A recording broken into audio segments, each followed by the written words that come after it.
If you're over the age of 20 and grew up in the 2000s and 2010s, then you know that one of the very few unfortunate unifying experiences of nearly every single subculture is being called a school shooter for some reason. Which makes sense. I mean, if you take a look at all the people involved in these horrible crimes, a very obvious pattern emerges. I mean, this is nearly identical to a goth club. If I were to show you a picture of a trad goth person and a school shooter, you would probably just assume that I put the same photo up twice, but there are actually subtle differences that for some reason every media outlet throughout the early 90s and 2000s were incapable of differentiating. But all jokes aside, how did this association even happen in the first place? Why did nearly every sort of alternative culture under the sun get randomly associated with crimes that are almost exclusively done by gun-obsessed, inbred-looking, right-wing, racist incels? What was the long-lasting harm as a result of this narrative, and what can we learn from it? The cultural association between the very loosely defined goths and school shooters seemed to materialize out of thin air and was accepted by seemingly everyone. It became a common joke born out of a common fear that reality never reflected, and it's been driving me insane my whole life that no one ever sat down and went, hey,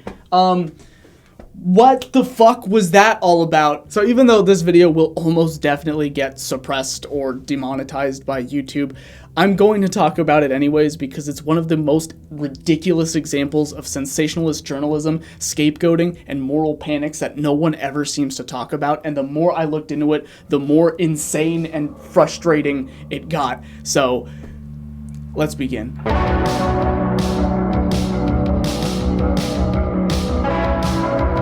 To start off stating the obvious, goths and violence don't really have any overlap. If it was black metal fans, then honestly I'd get it a little bit, but goths? The ones with teased hair who love dancing and collecting things? If you're gonna pick a scapegoat, that's a bad place to start. Goths are either the nicest people you will ever meet, stuck-up elitists, or a Frankenstein concoction of the two, but nowhere in that combination is there serious murderous intent. Pretty much anyone who associates with any sort of alternative music-based culture doesn't shoot people. They just make call-out posts on Twitter and post passive-aggressive stuff to their Instagram story, and that's pretty much it. But in contrast to actual data on gun violence, it's mostly racist, right-wing, gun-obsessed incels, and although a few of those can overlap with some goth dudes, it is for the most part the complete opposite in damn near every single way. The types of people who love guns, have anger issues, and a weird fascination with the military are significantly more likely to be a threat than the people who love the Cure and writing poetry, something that is abundantly obvious, yet goes completely against what the narrative was of the 2000s. And that narrative began as a moral panic sparked by Columbine. In 1999, the tragedy at Columbine High School sparked intense public scrutiny and a media frenzy as nearly all publications clamored for explanations, which is code for someone to blame. The satanic panic of the 80s still had a loose grip on the American public at the time, and that combined with crime rates seeming really bad and a lot of good, clean Christian entertainment was beginning to get phased out, a decent chunk of America was frankly scared of the direction that we were headed in, and the concept of everything seeming like Satan's influence or violent brainwashing did seem to have some loose credibility if you were gullible enough. And who better to capitalize off of said gullible people than media outlets? When Columbine happened, a few of the students recounted the assailants as being outcasts who had an obsession with dark things, and that later morphed into goth, which later morphed into killers worship rock freak Manson, which later became devil-worshipping maniac told the kids to kill, and oh, would you look at that? The more insane things we say, the more money we make. Isn't that interesting? Looking at sources from this time, it is astounding how outlets were talking about the gothic subculture, despite clearly just like making shit up. According to the Washington Post, just one day after the shooting, inspired by fantasy games such as Dungeons and Dragons, Gothic has become a fascination of many American high schoolers, unironically claiming that the subculture started because of Dungeons and Dragons, which conveniently was a satanic panic buzzword at the time to scare parents. What a weird coincidence. A lot of publications at the time were really hammering home just how goth these two guys were. Nearly every article having a healthy peppering of the word goth, really just hitting home how satanic these guys look. And once again, I'm talking about these guys Am I smoking crack? Like, what the like, the descriptions of these boys are more akin to Nosferatu, and they genuinely look like they could pass for fucking Mormon missionaries. As someone who personally spent 20 years growing up in Salt Lake City, Utah, the only thing these guys are missing is a bike and an overly polite smile, and they would blend right in, no question. And yet, according to every major publication at the time, they seemingly looked like this. Hey, Washington Post, here's a helpful journalism tip for you. Maybe in the future you could consider, I don't know, using your fucking eyes maybe? Outlets at the time also really went out of their way to make sure that everyone knew that they were wearing trench coats, and wearing a trench coat definitively equals goth, something that the rest of the world immediately took that information, ran with it, and didn't question it ever, despite a good 90% of the people wearing trench coats looking and acting like the McPoyles from It's Always Sunny in Philadelphia. And since it would be ridiculous to expect the media to care about the nuances of different subcultures, the label of goths was expanded to just mean anything or anyone remotely alternative looking, and eventually expanded to meaning anyone with depression or anyone who is an introvert. But I am getting ahead of myself, because the main person that was in the crosshairs of the media wasn't just goths and the overall blanket of alternative culture. It was Marilyn Manson. One thing we have to establish is Marilyn Manson in the 90s is very different to Marilyn Manson's current legacy. Nowadays, Marilyn Manson's legacy pretty much boils down to doing a cover of someone else's song, doing a cover of someone else's song, doing a cover of someone else's song, a whole plethora of allegations, becoming a born-again Christian who got baptized by Justin Bieber, and overall just being the exact thing that 90s Marilyn Manson would have mocked relentlessly. But all that being said, in the late 90s, Marilyn Manson was inescapable, having 3 Billboard Top 100 albums, one of which being #1 on the charts in October of '98. And the reason why I bring this up is to illustrate that Marilyn Manson wasn't a small niche artist. He was very popular and made up a fourth of MTV, which was one of the most popular channels at the time. Marilyn Manson was not goth culture. He was, by definition at the time, pop culture. He was basically teenager culture. And yeah, I'm using those terms kinda loosely, but he was a prominent enough artist at the time that comparisons to that of Limp Bizkit and Eminem were decently appropriate for the time. One of the major defining reasons as to why the goth label ended up being associated with these two was due to them owning a Marilyn Manson CD. But once again, they were teenagers in the year 1999. It's really normal to own a CD that was #1 on the Billboard charts just a few months prior. Although Marilyn Manson was undoubtedly more provocative in nature, having a media frenzy over teenagers listening to him in 1999 would be like having a media frenzy over someone listening to Billie Eilish in 2019, Ed Sheeran in 2017, Macklemore in 2012, or LMFAO in 2011. And yet, despite that being true, there were congressional hearings dedicated to analyzing his lyrics and themes, which is something that LMFAO didn't have to worry about, but it would have been really funny if they did. If Columbine happened in 2003, it probably would have been blamed on 50 Cent, which sounds kind of ridiculous until you remember a lot of real-life violence has been blamed on rap music too, but we'll touch more on that a little later. Whatever is wrong with today's youth will always be pinned on something other than shitty parenting and a system that does not value the needs of young people, because, to put it bluntly, society will never blame itself for its own problems. Pretty much whatever scary-looking thing the teenagers are into given a current year, it's only a matter of time before it gets associated with Satan's brainwashing or being in a gang. Also, if a parent disapproves of what their child is listening to, it's more likely to be explained away as something corrupting them instead of just a reflection of who they are, since it challenges the preconceived notions of what an American teenager should be. And not to mention that people have been blaming evil music for teenagers since forever. It's basically an American tradition at this point. In fact, if we were to use the exact same logic that a lot of parents have, Marilyn Manson was nowhere near of a dangerous role model as Taylor Swift was in 2022. I mean it too. If you look at the data, it clearly illustrates that Marilyn Manson is an infinitely safer role model than the dangerous, evil Taylor Swift. Or maybe this metric is fucking stupid and it has nothing to do with what 15-year-olds are listening to. I don't know. But here's the thing. There is no evidence supporting that they listened to Marilyn Manson at all. The statement saying that they owned a Marilyn Manson CD, zero evidence for that. It was just one guy said it one time and then just no one really questioned it. There were some vague recollections from other teenagers saying that they liked Marilyn Manson, while some said that they hated Marilyn Manson, and then contradicting themselves again and again. But either way, pretty much all evidence that they were a fan of Marilyn Manson boils down to, did they listen to Marilyn Manson? I don't know.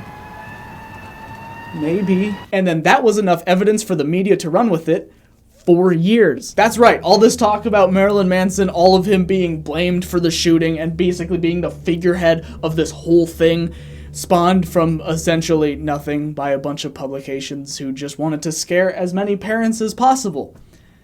Oh my god! Dave Cullen, the author of the book Columbine, said, quote, "The entire country was confident that these killers were loner outcasts who were targeting jocks who were bullying them, and none of that was true." Forensic clinical psychologist Dewey G. Cornell has said, quote, "The misguided perceptions of Columbine continue to influence us today." Columbine set the stage for how shooters would be categorized over the next decade, but the media refused to report accurately and pushed blame on music, which later became subcultures that weren't even loosely related. And the most chilling part about it is the descriptions of these boys, if reported accurately, are the exact same definitions we're still getting from shooters today. In fact, maybe part of the reason why shootings have gotten so bad is because instead of learning from Columbine, everyone just decided to be weird to people with black hair for 20 years, only to semi-recently go, maybe it's not them, actually. Which is something we've been saying for fucking ever. Now, I'm not saying that incorrect media coverage in 1999 is to blame for all modern shootings. It's a very complicated issue with a lot of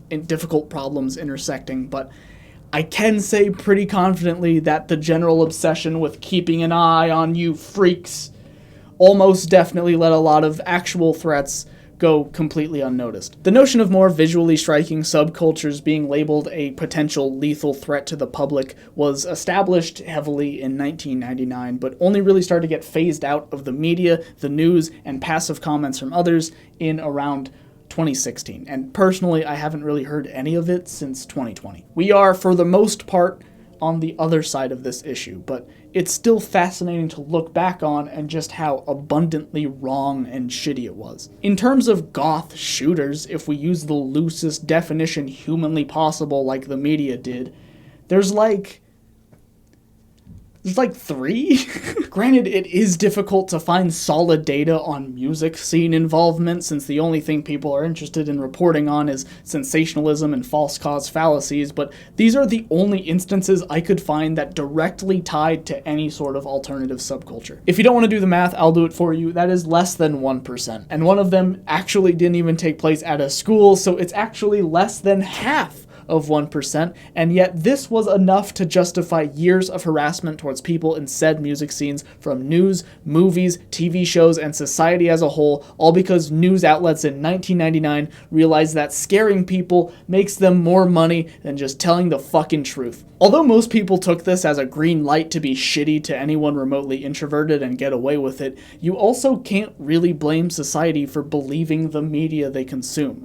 A certain amount of legitimate concern was valid, just horribly misguided, and unfortunately people are gullible and stupid and eager to stomp on the next scapegoat. That, combined with almost all movies and writing universally favoring the easily understood visual language of scary looking equals evil, normal looking equals good, and black equals nefarious, and white means pure, that's something that people were already primed to just not question. So when you see dynamics like this in media, you mostly don't even question it, despite in real life it's almost the exact opposite all the time. If you can't tell, this is something that has bothered me my whole life. It just is so blatantly stupid that even looking at it critically for 1 second, it completely falls apart, and yet somehow the entire country just maintained this dumb shit narrative for like 20 goddamn years. It caused a lot of harm to people that never had anyone in their corner sticking up for them. And I know for a fact that bullying kids for looking like a school shooter was a really popular, prominent issue for a while that there's just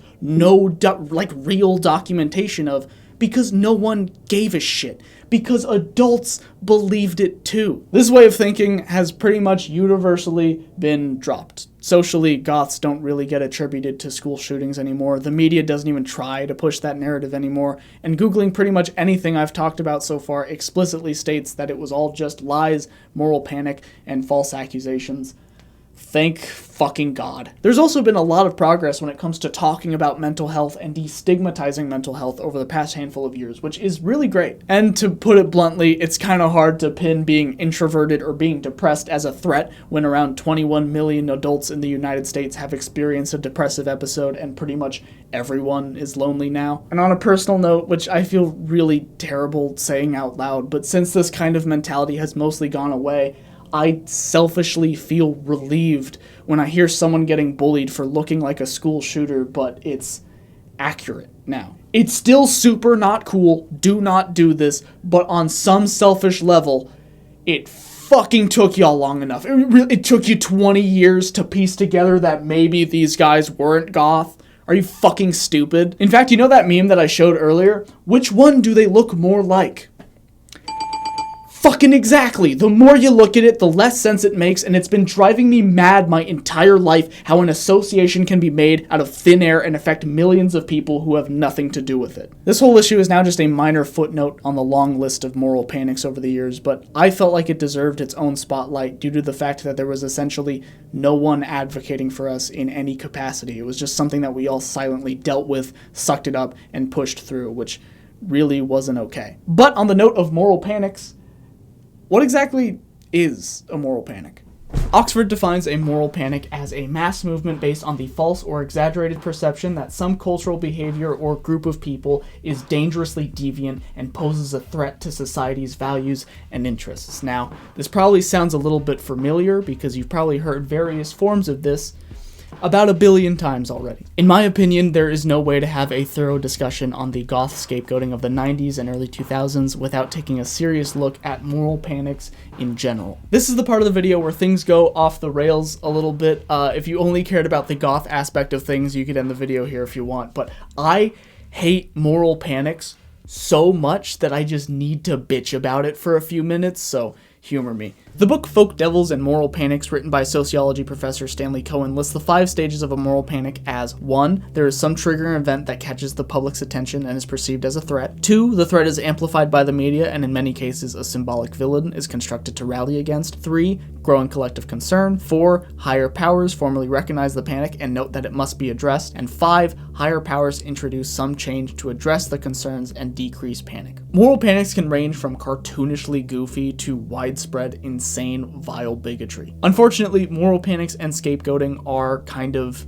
everywhere and an intrinsic part of American culture, politics, and just our social structure. I know some people are going to complain about me making things political, but please keep in mind that this isn't some mysterious phenomenon. This can outright just be utilized as a political strategy. We've already established that the media plays an integral part in the foundation of a moral panic, but the other half are politicians. But before we dive more into that, I do feel the need to state that not all moral panics are equal. Moral panics paint everything with extremely broad brushes and with varying levels of cultural impact and destructive outcomes that it's a little bit difficult to write about. It ranges from the Salem witch trials where women were burned alive for no reason, to the Holocaust, to the general concept of racism and bigotry, that it's kind of extremely inappropriate to compare any of that to the media being mean to goths for a little bit, or parents freaking out about Pokemon. They are absolutely not the same. Not all moral panics are equal, but they are all moral panics still. Talking about multiple different things in a single body of work inadvertently compares them to each other, even though that's not my intent, so I apologize if it comes off that way.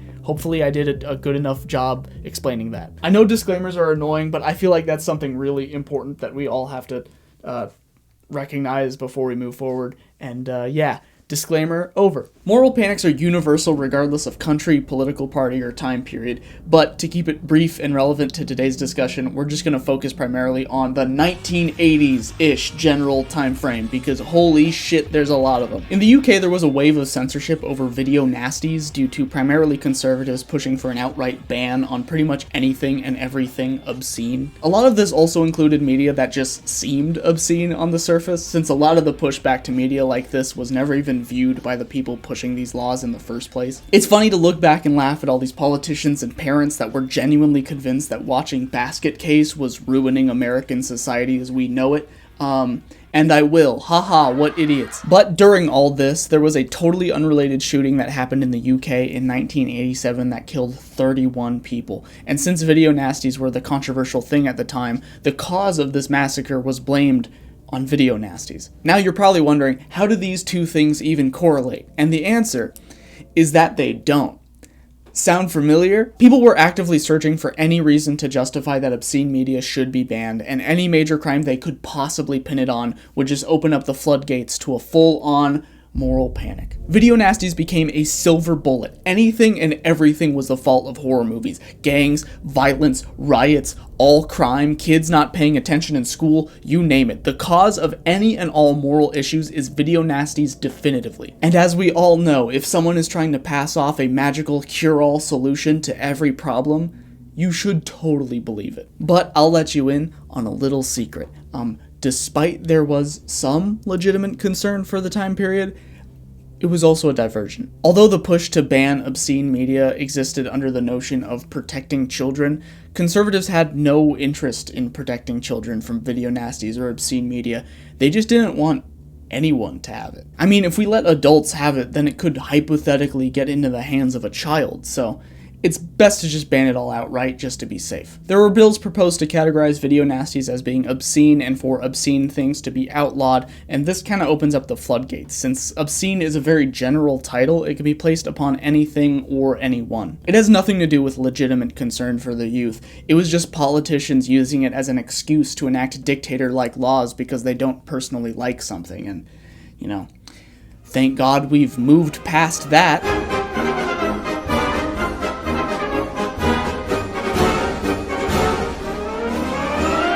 But holy shit, this is depressing to think about. So I'm just going to move on to one of my favorite, most hilarious moral panics to come out of the UK from this era. Did you know that under Margaret Thatcher's Law and Order rule, they did stupid shit like rename Teenage Mutant Ninja Turtles to Teenage Mutant Hero Turtles in order to protect children from, like, the word ninja, I guess? In America, there was a huge fuss over the satanic implications of Pokemon, and, you know, it's something that's really ridiculous in hindsight, but it was a really vocal issue for a while. The president even once publicly blamed The Simpsons for American families not being as traditional as they used to be. Moral panics are everywhere. If you ever hear real-world violence getting blamed on silly things or people who are different than you, it's really likely to be nothing more than just a moral panic. But why? Why do people start moral panics in the first place? On the surface level, it's just people being stupid, gullible, and scared. Other times, it's just a ruse to ban something that a group doesn't personally like. But the real reason behind the majority of long-standing moral panics is that it's just a politician trying to get you to vote for them. Because not only is it effective,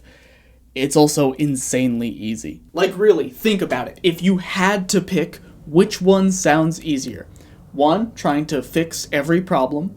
Okay, it's a tall order. Or two, inventing a problem out of thin air and then blaming it on a scapegoat.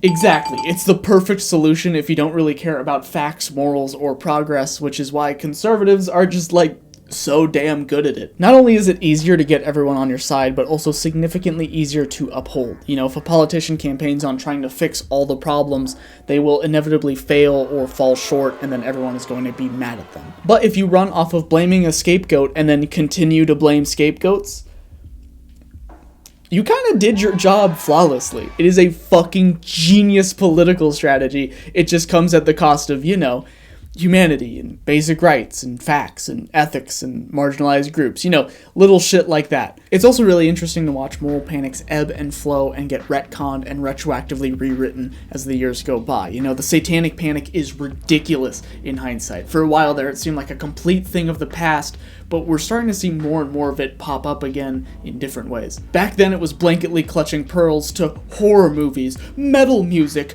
other religions, foreigners, gay people, and claiming that everything is a cult or something trying to brainwash you, and oh wait, no, that's still going on. That is half of Twitter. The satanic panic is still here. It seems like a thing of the past, but it's more or less just been updated for modern times and softened its crazy tone a little bit. The only real difference between then and now is rallying against against horror movies isn't really as popular anymore. It still exists, but it's more so just been dropped from the discussion, but everything else is pretty much still on the table. The retconning and redefining of moral panics is really prevalent on Twitter. You can find plenty of examples claiming that they never really cared about gay people. You know, we were always on your side, guys, but then these transes arrived and, well, now we have a problem. Just complete flip-flopping on something that they've spent centuries rallying against, caused, or sometimes even straight up asserting themselves into spaces they've historically always been against. It happens with major things all the time, like, you know, Jesus, but I find it especially interesting when its main focus is music. Hey, remember that thing I said earlier in the video? We're going to talk about that now. Rap music has historically been a vessel for expressing social commentary, class issues, the effects of racism and oppression, being hypercritical of police brutality, racial bias, and was a tool for activism for the black community. AKA the scariest thing humanly possible if you're a conservative. I mean, oh my god. And naturally, at the time, they reacted to it the way they react to pretty much everything. They tried to censor it as much as possible, turn it into a moral panic for parents, or try and label it obscene and ban it outright. The most notable offenders that managed to piss off pretty much all of the government was Straight Outta Compton and Ice-T's Cop Killer. And it's crazy to think that we went from that to having conservative rap artists, something I don't think anyone would have seen coming. And just personally speaking, as someone in their 20s who makes video essays about music culture that has historically been associated with political activism, hating cops, being aggressively pro-animal liberation, aggressively pro-equal rights, aggressively anti-war, and the belief that music is a form of protest, somehow people are legitimately shocked when I say things that reflect that. I get a surprising amount of comments bitching about it from off-duty cop-looking motherfuckers who, like, don't have a relationship with the music scene outside of going to amphitheaters and red state rock festivals that are, like, genuinely shocked when they find out that I'm not a fan of the Police.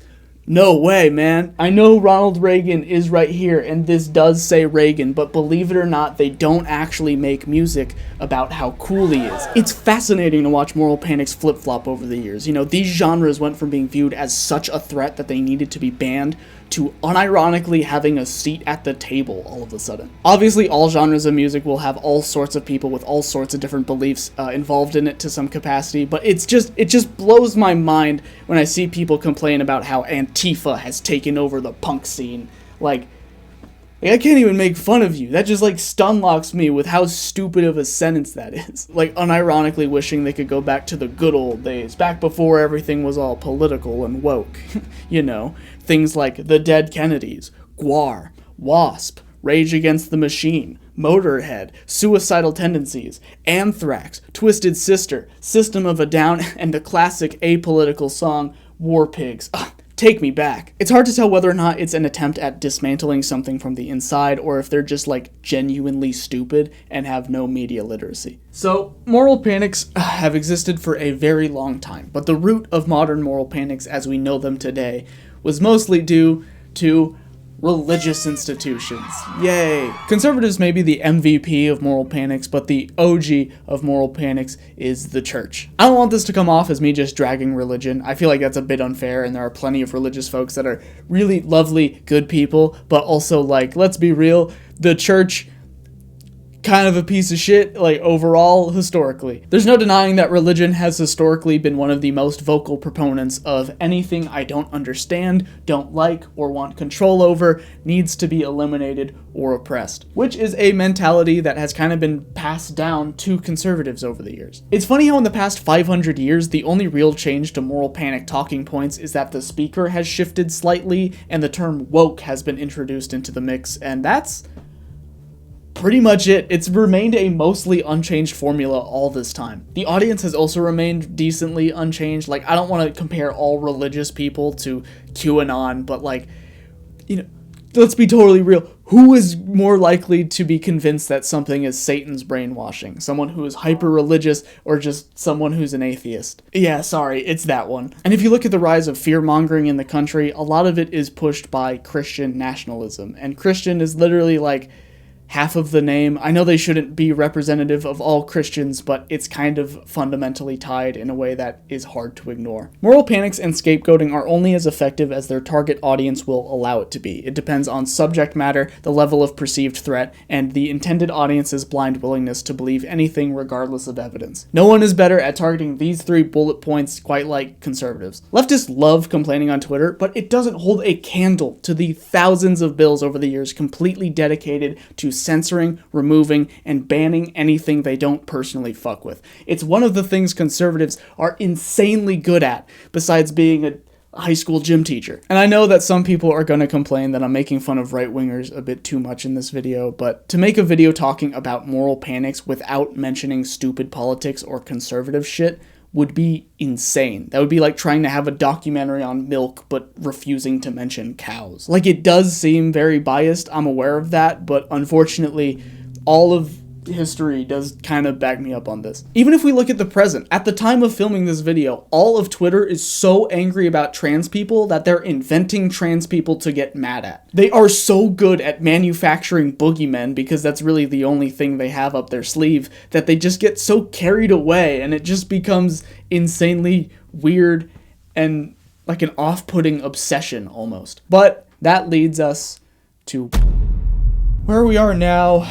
Just sucks. Moral panics are everywhere to an insane degree that it's pretty inescapable. It's like hearing a crazy dude with a sign yelling on a street corner. We mostly just learned to not really pay attention. But now those same crazy people with a sign yelling on a street corner is a whole movement, and some of them are even in charge of US politics. But to be completely serious for a second, moral panics just never end well. They never fix problems. They've never even come close to helping. They are almost exclusively dangerous and shitty. Margaret Thatcher didn't like hooligans at soccer games getting drunk and yelling, so she added an increased police presence that resulted in 97 deaths due to overcrowding, which was confirmed to be due to the overwhelming police presence that was never necessary to begin with. But to give credit to Margaret Thatcher, it is pretty difficult to get drunk when you're getting crushed to death slowly while screaming for help, so she technically succeeded in making things safer. Even a momentary low-level moral panic can have a lasting impression on younger people who grew up hearing it and seeing it be repeated in jokes. Even though the Goth panic was only in the news cycle for a relatively brief period of time, there was an entire generation of kids believing it to be true, so even a 2-month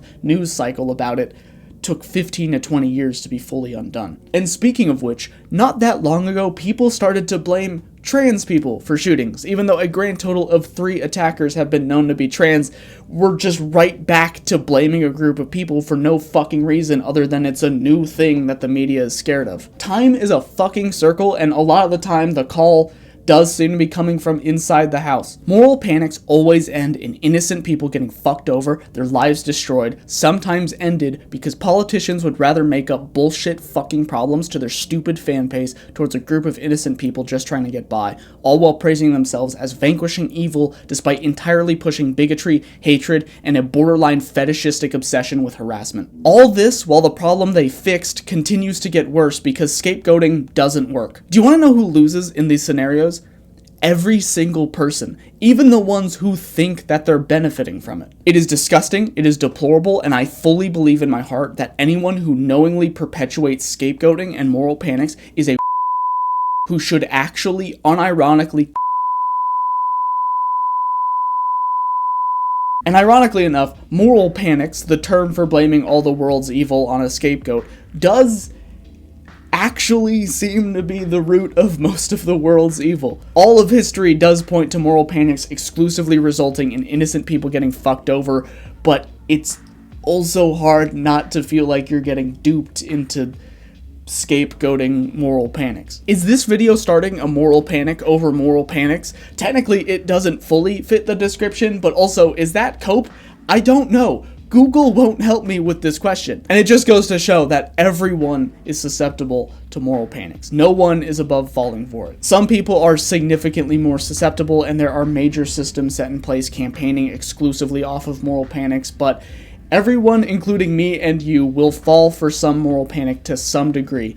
It just kind of comes with the territory of living in a society. But it's important to remember that every single person of every single religion, ethnicity, sexual orientation, hair color, eye color, shoe size is susceptible to being on the receiving end of politicians randomly deciding that you are the sole cause of all of our problems and deciding to treat you as such. So for the love of God, be smart, recognize it when you see it, don't fall for it, and remember that we have a responsibility as a collective to not allow scapegoating fucks to have any semblance of power, because that power has never once been used for good. So if you ever see on the news or some random blue checkmark on Twitter claiming out of thin air that insert marginalized group is actually the reason for insert trendy problem or whatever bullshit combination we see next, just please, for the sake of humanity, just don't listen to it.